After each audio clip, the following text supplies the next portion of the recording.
He's Howard Eibach, a former copywriter and creative director and the author of not one, but 2 books on the creative brief.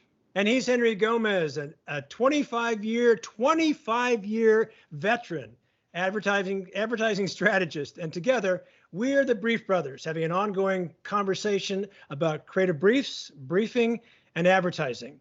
Well, we're back, Henry, and this time we have a topic that's near and dear to your heart, mine too, but you bring a special level of expertise. We're going to talk about multicultural ad agencies and the role that you play as a strategist in writing briefs for multicultural accounts. So to begin with, Henry, in our discussion before we got started here, we talked about a number of things, and you pointed out that there is a macro and a micro level to discussing this topic. What are your thoughts, and explain a little bit more about the macro tendencies related to multicultural agencies and their responsibilities? So you brought up this topic, actually. It was you, not me, and it was because you gave one of your workshops to a multicultural agency. In this case, it was a Hispanic agency, and they confided in you that one of their struggles was what I call the age-old "what's Hispanic about it" existential question. So the question is, how do you make work that justifies the existence of the Hispanic agency and its work in a context where increasingly Hispanic agencies are getting squeezed out? To me, it's very ironic that the Hispanic market, and specifically, some of these things we're going to talk about are multicultural in general, but I'm going to put them through the lens of Hispanic because that's the area where I work in, and that agency that you gave the workshop to was in. But ironically, the Hispanic market is exploding. We had this big baby boom in the a big immigration boom in the 1990s and 2000s, and that immigration boom led to a baby boom among those immigrants. So we have 2 parts of this Hispanic market. Both are growing. The foreign-born part is growing, but at a much slower pace than the U.S.-born Hispanic market. But ironically, the Hispanic agency space has contracted dramatically. So agencies are looking to kind of prove their worth and why they need to be kept around. And for some reason, Hispanic agencies generally have this cross to bear more than other multicultural agencies. So in terms of the macro, I think it's important when you're writing the brief to think about the macro tendencies or characteristics of the Hispanic market. And these are things that are generally true of the Hispanic market or more true of the Hispanic market. Hispanics are human beings, right? So it's not like they're alien creatures that are completely different from all other people. But there are things that are more true for Hispanics, and there might be less true for non-Hispanic whites or for the total market. So I'll give you examples. Some of these are well worn to the point where people see them as cliche, but that doesn't mean they're not true. And one is the role of family. So Hispanics are very family oriented. I think everybody rolls their eyes and says, well, everybody's family oriented. Yeah, but like this idea of the nuclear family, that's a very white Anglo-Saxon Protestant thing, right? Mom, dad, the 2 kids, the dog, and that's the nuclear family.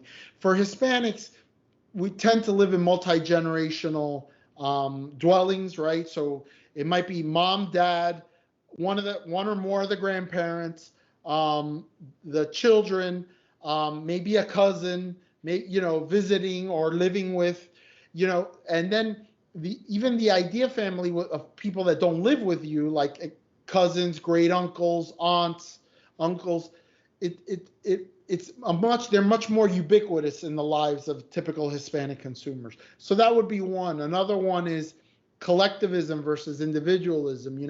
Hispanics come from Latin American countries where often institutions fail. So you have to rely on each other to get things done.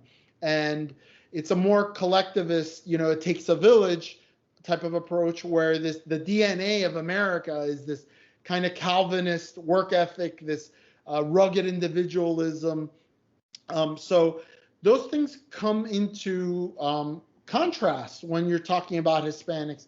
And then, I mentioned this US born Hispanic generation. It's very interesting because they're juggling those values, right? They live in this greater culture, but they're living maybe in a Hispanic neighborhood.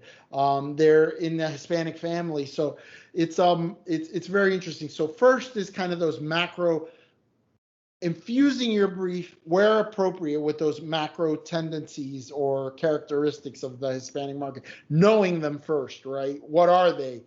Every Hispanic practitioner or multicultural practitioner should know what those traits or tendencies are with regard to the segment that they're practicing in. Then, you haven't asked me, but the next question was about micro.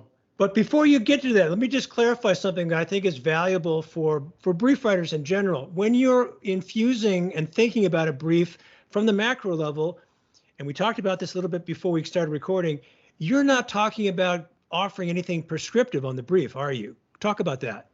No, I think it's, usually in a target description, maybe in an insight, you will bring up these things that are characteristics of the Hispanic market. You're going to remind the creatives.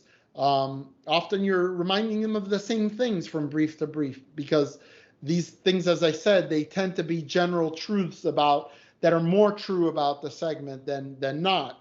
So it's not intended to be prescriptive, but intended to help tell the story of the target audience. And in a way, it justifies later when you're presenting the brief to the client why there should be dedicated Hispanic creative, because they view life differently. Right. So now let's talk about some of the micro tendencies that you have to keep top of mind when you are approaching a brief or working with the creative department. So what I mean by the micro characteristics are the ones that relate specifically to the product or category that you're working in for your client. So there's things that are in general about Hispanics and the Hispanic culture, as I mentioned. Then there are things that are specific to the product category. So I worked in fast food many years, and Hispanics, one of the things was they tended to visit less frequently than African Americans and non-Hispanic white consumers, but they tended to spend more money when they did visit. So those are things that we know happen because of larger party size, more permissive, by the way. Their attitude toward food is more permissive because of one of those macro tendencies, which is fatalism, which is, I might get hit by a bus tomorrow, and if I don't eat this Big Mac now, then I wouldn't have enjoyed my last day on earth. So I'm going to be permissive. Nobody knows what tomorrow brings. So, but there are things that how people interact with a category. I have a colleague here that I work with who worked many years on the P&G account on the Hispanic side. And I haven't worked in a lot of packaged goods, but he explained to me that Hispanics, when they're using packaged goods, particularly cleaning products, are very scent driven. They're very much into the olfactory. They don't believe something is clean unless it smells clean.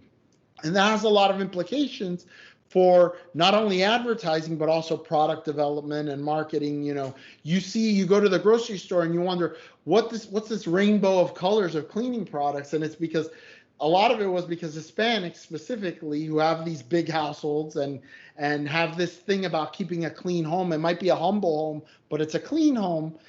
They want to have scents that prove that the home is clean. So, and it's true for laundry detergent. It's true for a lot of different packaged goods. So knowing what those characteristics are within where you're working on your client's behalf in terms of the product, and those things, by the way, both the macro and the micro characteristics, if you don't know them, or if your client doesn't know them, it's a good excuse to get them to commission research, right? Whether it be what we call foundational research to learn kind of those macro tendencies, and also then go into the micro and find out, okay, how do they interact with our products, with our brand, and with the competitive brands, and with the category in general. This is really insightful stuff, Henry, and I've got a couple more questions, but I think we're going to save that for an upcoming episode. So good stuff. Thanks for your insights. Thank you, Howard.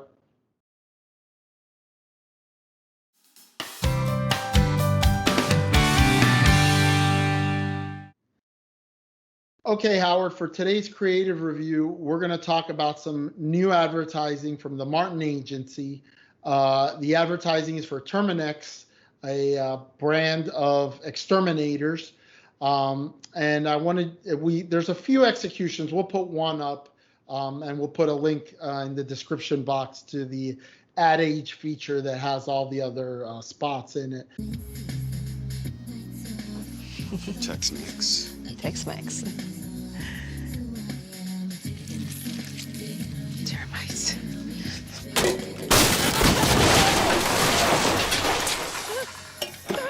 Oh, back up!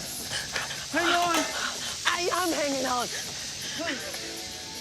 Don't mess up your deck with Tex-Mex. Terminix.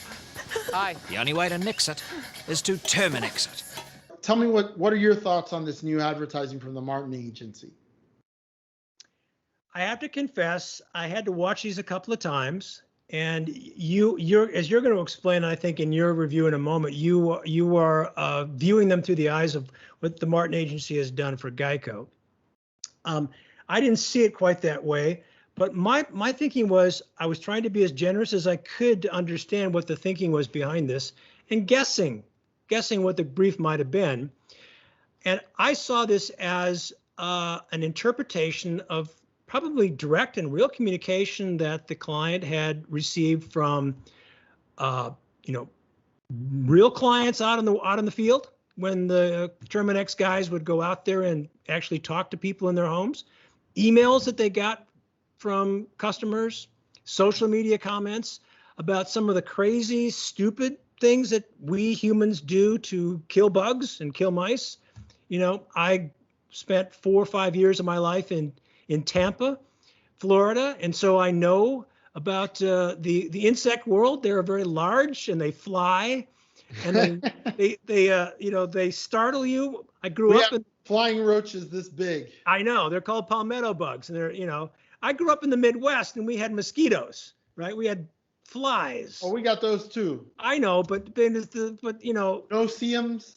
It wasn't nearly as I thought bad as it was when I lived in Florida. I've been in the tropical or subtropical environment once in my lifetime, and that's my last. So I was trying to see this campaign through those eyes, and I think in that sense, it succeeded. It was over the top. It was a little crazy. It was, it wasn't as funny for me as it might be for other people, but I get where they're going with this. So I'm going to give it a thumbs up, simply because it advertising has to arrest you to get your attention before it can do any selling.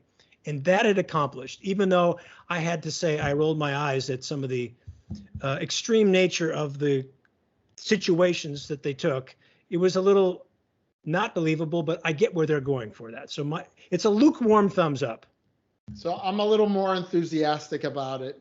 One, the Martin Agency is a phenomenal agency. I mean, they're the people responsible for the many-faceted Geico campaign that's been running for years and years. And in fact, the first spot, the one with the deck, where the woman throws the plate and the deck falls down. If you look at the art direction of it, to me, it was very reminiscent of the spot from Geico where the dog jumps up on the table. It's kind of this very almost perfect world of like, what was the movie with Jim Carrey where they're looking at him all the time? I'm gonna forget the name of the movie. I know exactly what you're talking about. I'm drawing a blank too. In any case, it has a little bit of that fake, almost like Disney World feel to it, where everything is perfect. So I kind of saw that similarity to Geico, but I saw a lot of other similarities to Geico, which is a little bit of over-the-top humor to get attention, a kind of a catchy phrase that you're going to remember, which is, the idea of nixing with Terminix, right? And so I see a lot of the factors at play of the formula for Geico. here as well. Even the announcer who has a foreign accent, like Geico started out with a gecko, right? Who has kind of a British accent. Here it's a New Zealander, he's an actor. But to make it distinctive, and there's that word again. And what I see is that this is very much an ad for this day and age where we're talking about distinctiveness. This campaign is not going to blend into the crowd of exterminator advertising, and there is exterminator advertising. Yep. We see the guy come into the home with the tank on his back and the spray gun, and we see the computer animation of the termites dying and the queen dying, whatever. That's not this. And the important thing is distinctiveness, but also creating mental availability, as Byron Sharp calls it.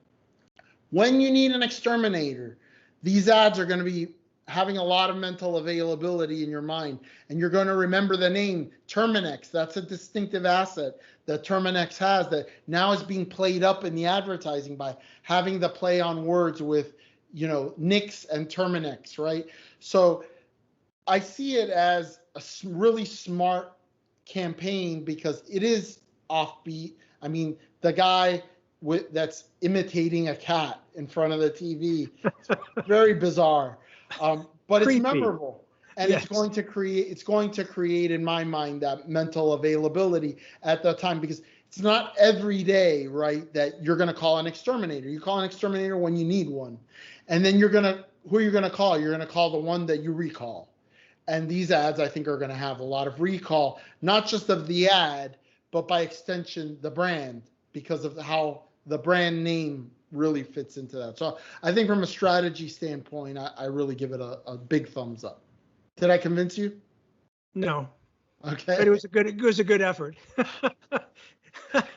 Well, one thing I have to give credit to the Martin Agency is, like other artists or writers, for example, you recognize a vocabulary.